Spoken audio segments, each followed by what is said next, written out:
Leemos un pasaje de el llamado Sermón del Monte que encontramos en el Evangelio según Mateo, capítulo 5, versículos 17 al 20. Dice así: No penséis que he venido para abrogar la ley o los profetas. No he venido para abrogar, sino para cumplir. Porque de cierto os digo que hasta que pasen el cielo y la tierra, ni una jota ni una tilde pasarán de ningún modo de la ley hasta que todo se haya realizado.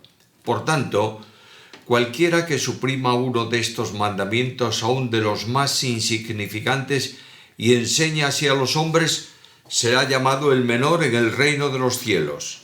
Mas cualquiera que los cumpla y los enseñe, éste será llamado grande en el reino de los cielos. Porque os digo que si vuestra justicia no supera la de los escribas y fariseos, de ningún modo entraréis en el reino de los cielos. Jesús avanza en el Sermón de la Montaña. Es probable que la estructura en que está recogida, según el Evangelio de Mateo, sea una composición que Mateo hizo de los temas tocados en esa ocasión. Pero sea como sea, comenzó el Sermón del Monte con las bienaventuranzas, avanzó después a una advertencia seria en donde nos dijo que vosotros sois la luz del mundo y la sal de la tierra, y ahora Cristo va a confrontarnos con la palabra de Dios, lo que aquí llama la ley. Sin duda la Biblia es un libro conocido por todos los creyentes. A los cristianos hace años, por lo menos en España, se les llamaba los hombres del libro. ¿Por qué? Porque entre otras cosas iban a las reuniones con su Biblia en la mano y atravesaban por la ciudad. La gente los miraba de esta manera. Sin duda alguna hay muchos que conocen largos pasajes de la Biblia de memoria, y algunos pueden interpretar la Escritura y otros no tienen esa misma capacidad. La relación del creyente con la Escritura no se mide, por tanto, con el conocimiento que tenga de ella, sino por la obediencia que hace a lo que ella dice. En el mensaje Jesús hace notar esta diferencia haciendo una alusión o comenzando con una alusión notable a la Biblia.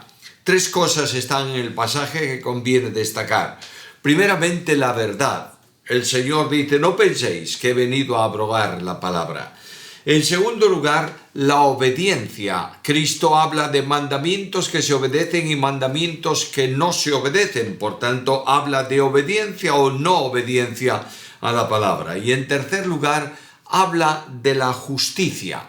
La justicia no para alcanzar la salvación ni un procedimiento aceptable delante de Dios, sino porque la justicia de Dios expuesta en la palabra se aplica a la vida del creyente y se cumple en la medida en que una persona puede cumplir a la perfección lo que Dios ha establecido. Primeramente, pues, la verdad. Y la verdad comienza con una advertencia, versículo 17.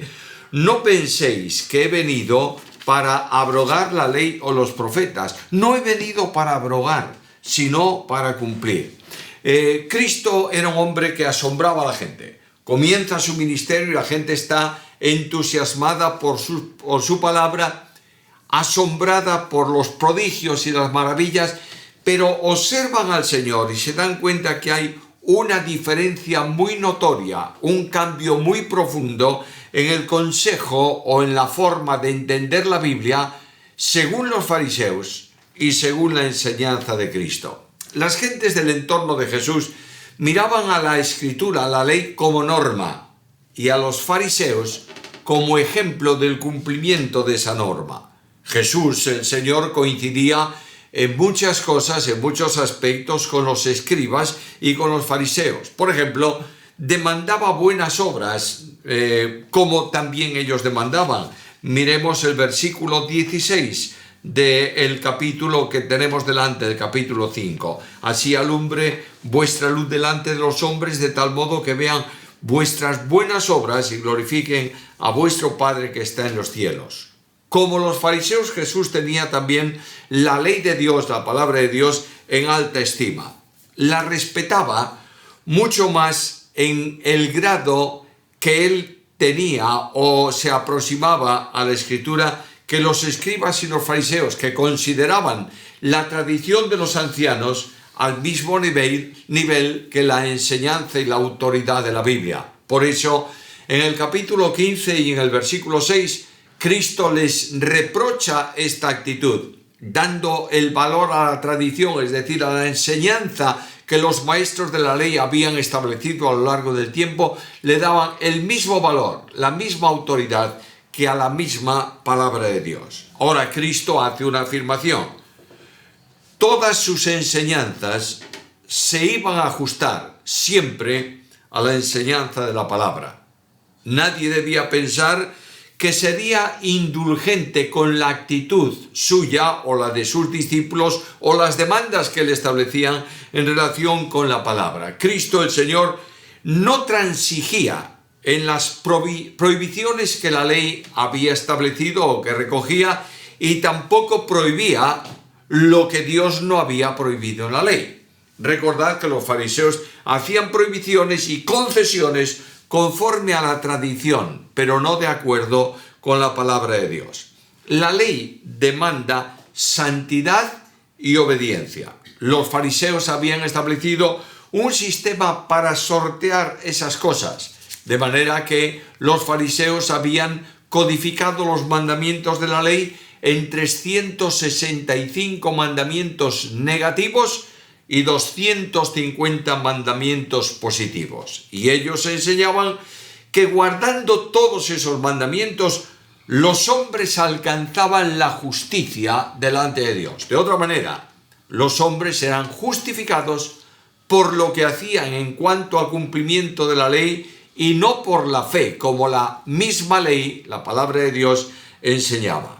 Enseñaban también ellos que el cumplimiento y el quebrantamiento de los mandamientos de la ley consistían en una vida que se ajustaba a la forma externa del mandamiento. Lo vamos a ver más adelante. De modo que los fariseos decían, si no te toman transgrediendo literal, visiblemente el mandamiento, no tienes ningún problema.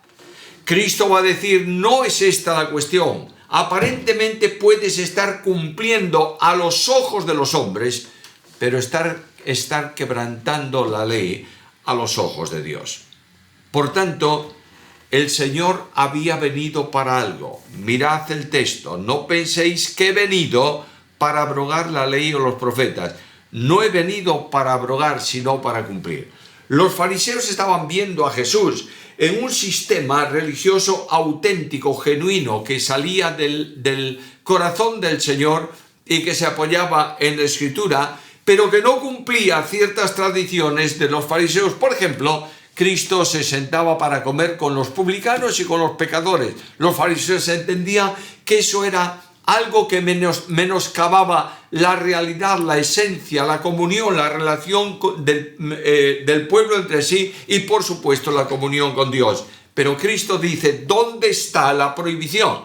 Si no hay prohibición, yo actúo con la libertad sin contaminarme con las ideas de los publicanos y de los pecadores, que indudablemente algunas no coincidían con la voluntad de Dios. Ahora Cristo dice, yo no he venido a abrogar. Esa palabra, ese verbo, equivale a deshacer. Es decir, yo no he venido para deshacer lo que está escrito o para anular lo que está escrito. He venido para cumplir. Y esa palabra cumplir es un verbo equivalente a llenar hasta arriba. De manera que lo que él iba a hacer era aceptar todos los mandamientos de la ley y cumplirlos hasta satisfacer no solo la literalidad, sino el sentido espiritual que Dios había imprimido en las palabras escritas de la ley. Y lo iba a hacer cumpliendo todas las demandas que Dios establecía en ella. Es más, su muerte y su vida fue el cumplimiento de todo lo que Dios había determinado y establecido por los profetas. No podemos olvidar que el apóstol Pablo, hablando de Jesucristo en su humanidad, dice que el Hijo de Dios, el Verbo encarnado, había nacido bajo la ley, es decir, sujeto como hombre a la ley y a las demandas de la ley.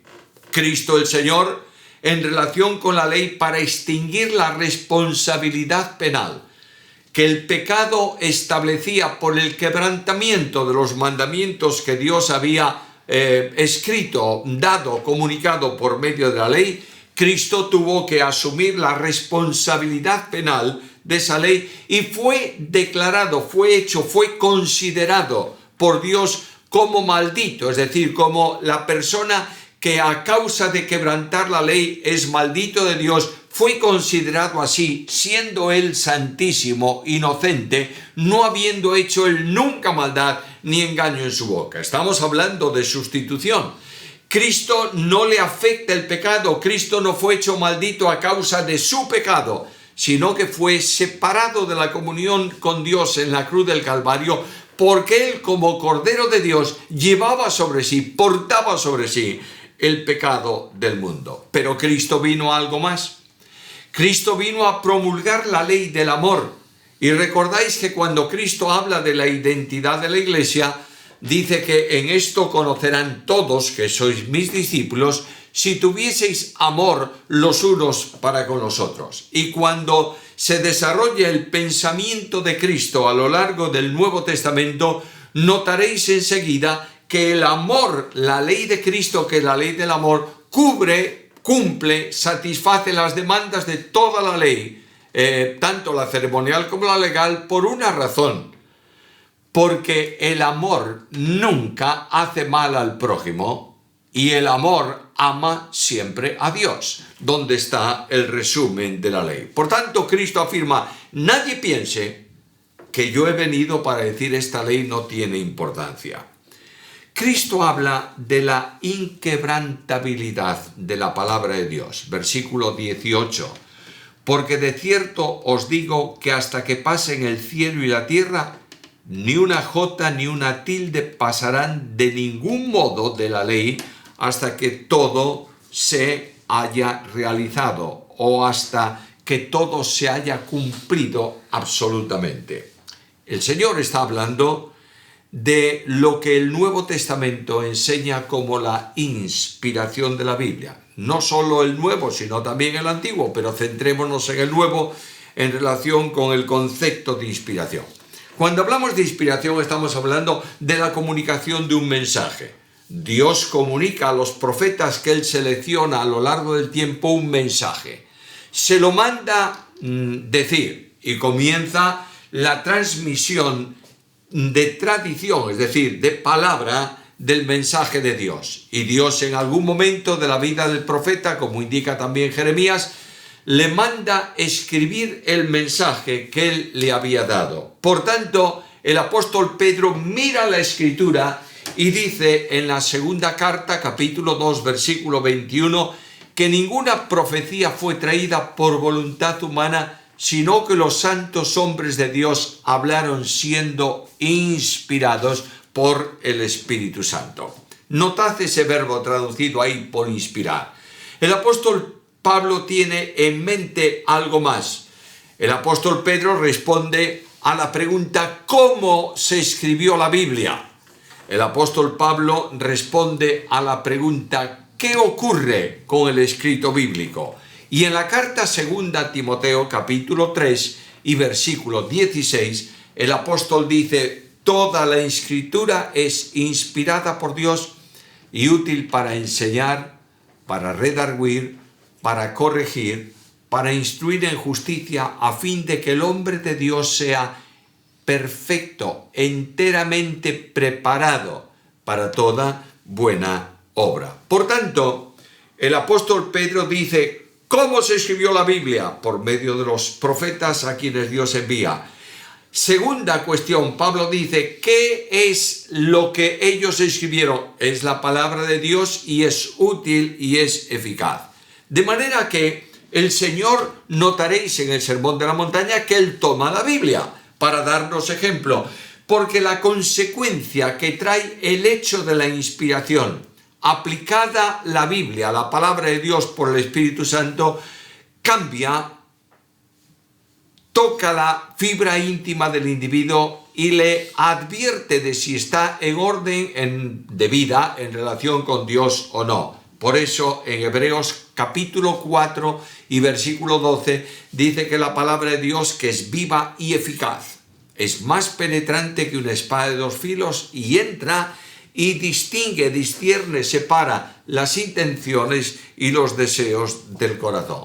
Por tanto, la primera lección que yo tengo que entender en el Sermón de la Montaña es que toda la palabra de Dios es inspirada y tiene, por tanto, la autoridad de Dios. Quiero recordaros, mis queridos amigos y hermanos, y de forma especial al liderazgo, a los que predican la palabra de Dios en la iglesia, quiero deciros que toda la Escritura, sin distinción alguna, es inspirada por Dios y tiene la autoridad divina. Ahora, el conjunto de la Escritura tiene plena eficacia y todo lo profetizado por ella o dicho por ella tendrá pleno cumplimiento hasta la remoción del universo en su estado actual. El apóstol Pedro nos dice en la segunda carta, capítulo 3, versículos 10 al 13, que un día Dios va a purificar la creación por fuego y habrá entonces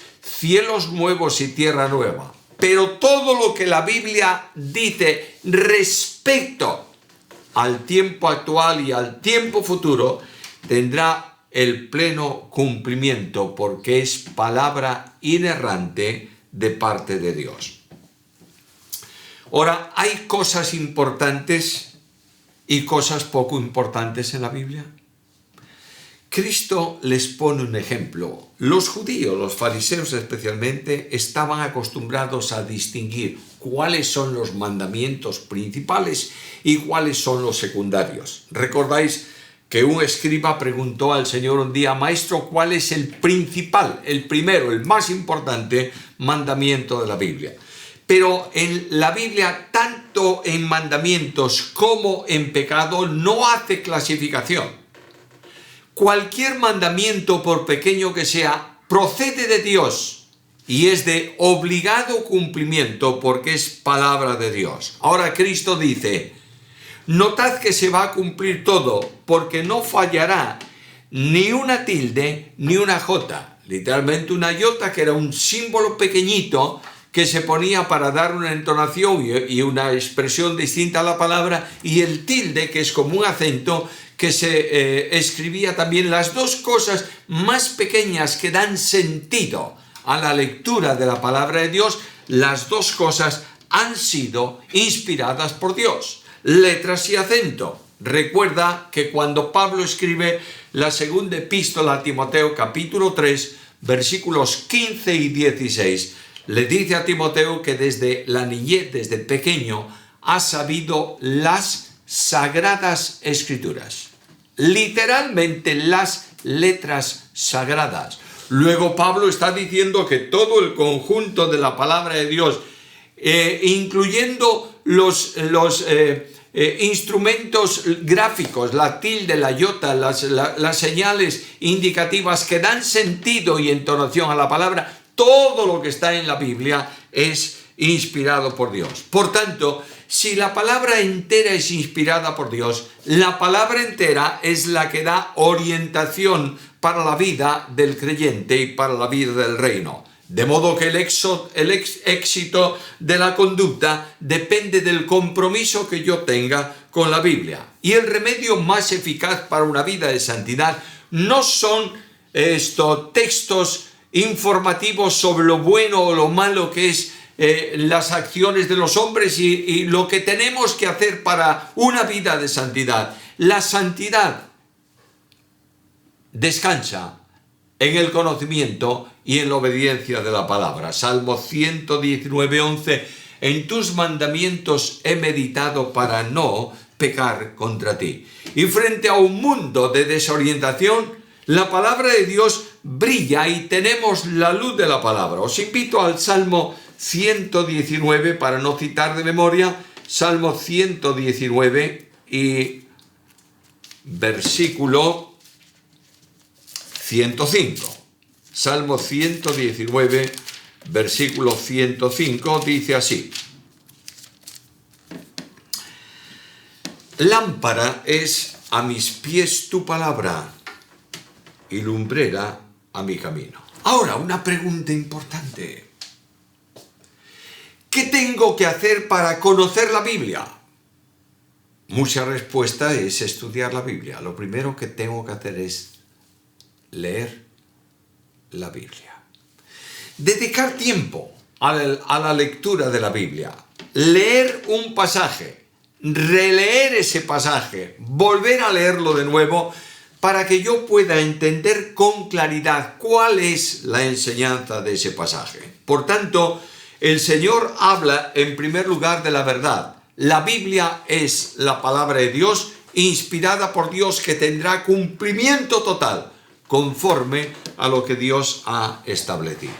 Segundo, la Biblia demanda obediencia y Cristo demanda obediencia a la palabra. Versículo 19, la primera parte del versículo 19. Por tanto, cualquiera que suprima uno de estos mandamientos, aún de los más insignificantes, y enseña así a los hombres, es decir, los enseña a quebrantarlo, será llamado el menor en el reino de los cielos. Ahora, la entrada al reino de los cielos no es por la ley, es por la gracia.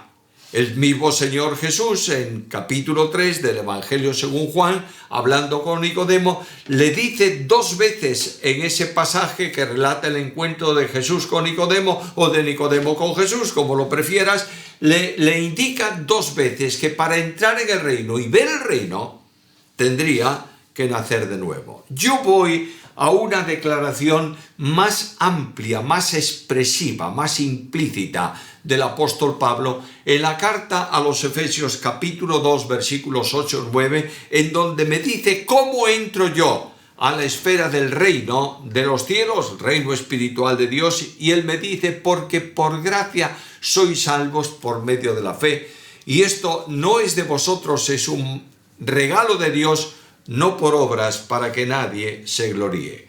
Por tanto, yo entro al reino por el nuevo nacimiento, es decir, por creer en Cristo.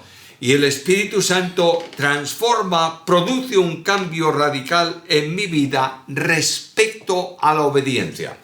Hasta el momento de la conversión éramos desobedientes por condición natural. Es decir, la desobediencia se manifestaba por una razón, porque éramos desobedientes. Por tanto, no podíamos obedecer porque no teníamos capacidad para obedecer y éramos por naturaleza desobedientes a Dios. Y de pronto Dios interviene.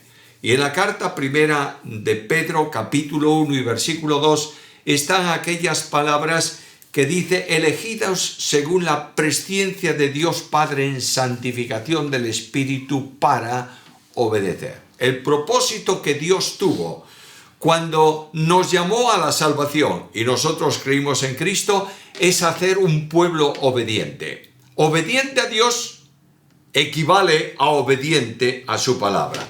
Quiero recordarte algo que sin duda tú sabes muy bien, y es que toda la Biblia, desde Génesis 1:1 a Apocalipsis 22:21, es doctrina. Quiere decir que no hay cosas sin importancia dentro del conjunto de la palabra de Dios. Naturalmente que hay doctrina fundamental, que esa no puede ser discutida porque es el fundamento de nuestra fe. Si alguien dice que Jesucristo no es Dios, entonces quiere decir que el sacrificio de la cruz no vale para nada, y mucho menos para extinguir la responsabilidad penal del pecado del hombre. Pero no hay duda ninguna que cualquier palabra del texto bíblico es doctrina fundamental si tiene ese nivel de importancia, y es doctrina general cuando indudablemente puede haber incluso distintas formas de interpretar el pasaje bíblico. Pero lo que quiero decirte es que no hay nada en la Biblia que no sea doctrina, porque es un texto que procede de Dios. Los rabinos, los maestros de Israel, habían determinado cuál era el mandamiento mayor y el mandamiento menor. Mirad el mandamiento menor de toda la ley. Deuteronomio capítulo 22 y versículo 6. Alguno tendrá interés, curiosidad por saber cuál era el mandamiento menor de la ley, 22.6 de Deuteronomio, y dice así: cuando encuentres por el camino algún nido de ave en cualquier árbol o sobre la tierra con pollos o huevos y la madre echada sobre los pollos o sobre los huevos, no tomarás la madre con los hijos. Y decía, este es el menor mandamiento. ¿Y cuál es el mandamiento mayor? Y ellos te llamaban a Deuteronomio capítulo 6, versículo 5, escucha Israel, lo que se llama la Shema, escucha Israel, Jehová tu Dios, Jehová es uno. Por tanto, había mandamientos de importancia capital y mandamientos que apenas tenían importancia. Pero Cristo insiste que todo el mandamiento de Dios requiere obediencia. Y el Señor mismo mostró que las cosas más importantes eran la justicia, la misericordia y la fidelidad. Leo sus palabras. Mateo capítulo 23, versículo 23. Ay de vosotros, escribas y fariseos hipócritas, porque diezmáis la menta y el eneldo y el comino y dejáis lo más importante de la ley, la justicia, la misericordia y la fe. Esto último era necesario hacer sin dejar de hacer aquello. Quien quebrante, quien anule, quien tenga en poco uno de estos mandamientos, dice Jesús, será llamado pequeño en el reino de los cielos. Más grave aún, dice el que los distinga y los enseñe como de poca importancia. Los enseña a no cumplir como cosa de poca importancia. Este será llamado pequeño en el reino de los cielos. Dice Jesús con toda claridad que no tendrán una posición gloriosa en el reino de los cielos, sino que entrarán al reino de una forma estrecha. Lo tienes en carta segunda de Pedro, capítulo 1 y versículo 11.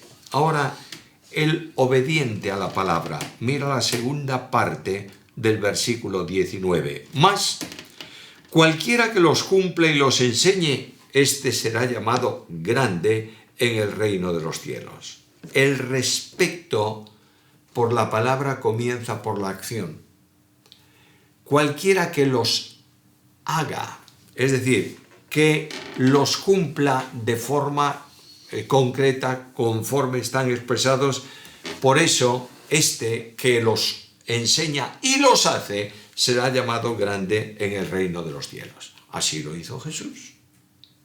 Jesús no enseñó nunca nada que primeramente no hubiera cumplido. Por eso cuando Lucas comienza el libro de Hechos, en el capítulo 1 y versículo 8, dice las cosas que Jesús comenzó a hacer y a enseñar. Es muy fácil enseñar, a hacer.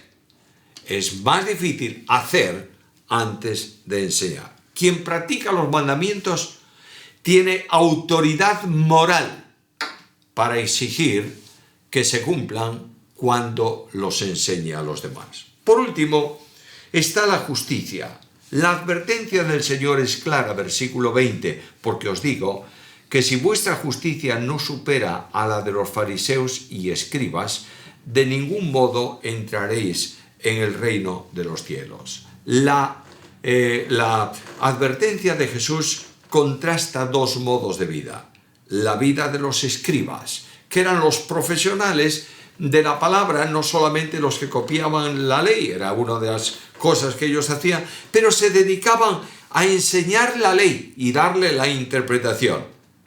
Y hay una triple función que se establece ahí: preservar la ley, enseñar la ley y aplicar la ley. Esto era la misión de los escribas. Y dice, si no cumplís una obediencia a los mandamientos, de poco vale que los preserves, es decir, tengas mucho cuidado de copiarlos y que se conserven sin alteraciones. Segundo, tiene poca importancia que los enseñes. Y en tercer lugar, tiene muy poca importancia que trates de aplicarlos a la vida de las personas.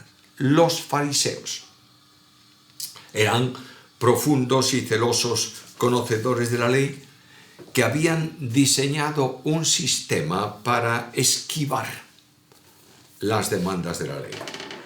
Se dieron cuenta que no conseguirían por ellos mismos lo que Dios pedía y los sustituían por sus propias normas, a fin de que la gente viese que según la normativa de los fariseos, ellos estaban cumpliendo bien, practicando bien la religión que ellos mismos se habían inventado. Solo ellos consideraban el cumplimiento de los mandamientos como un literalismo extremo. Por tanto, lo veremos más adelante para no entrar en un tema que consideraremos, si el Señor lo permite, un tiempo después de esto. Los que procuraban justificarse delante de los hombres nunca conseguían hacerlo delante de Dios. Mira aquella ilustración del fariseo y del publicano en el templo, en donde el fariseo decía a Dios: Señor, aquí tienes el mejor de los mejores. Yo cumplo, yo hago, y además mi vida nada tiene que ver con la vida de este publicano, que no sé cómo no le da vergüenza estar ahí. El publicano decía todo lo contrario. No decía a Dios: yo soy perfecto. Le decía: sé propicio a mí, que soy un pecador. El publicano fue justificado a su casa, el fariseo no. ¿Por qué? ¿Porque el publicano golpeaba su pecho? ¿Porque el fariseo enseñaba la grandeza de su vida? No. Porque el publicano decía: sé propicio a mí, que soy un pecador.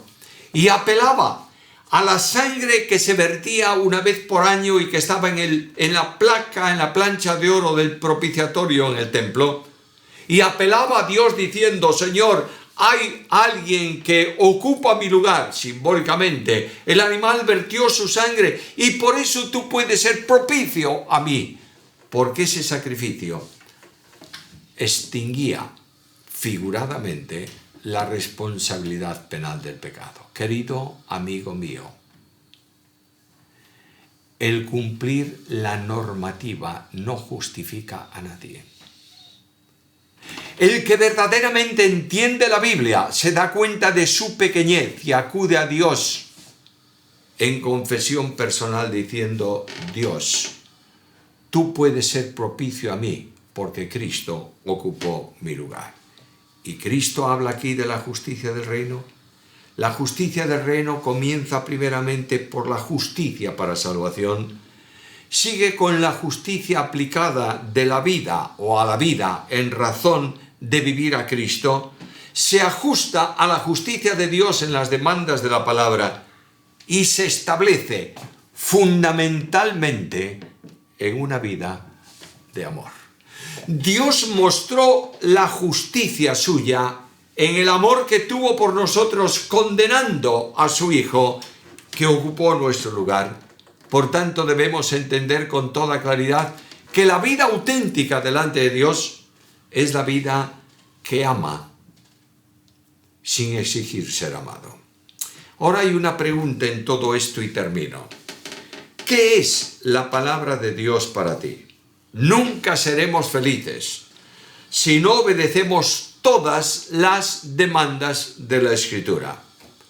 Y para eso necesitamos forzosamente leer, meditar, estudiar, obedecer la palabra de Dios.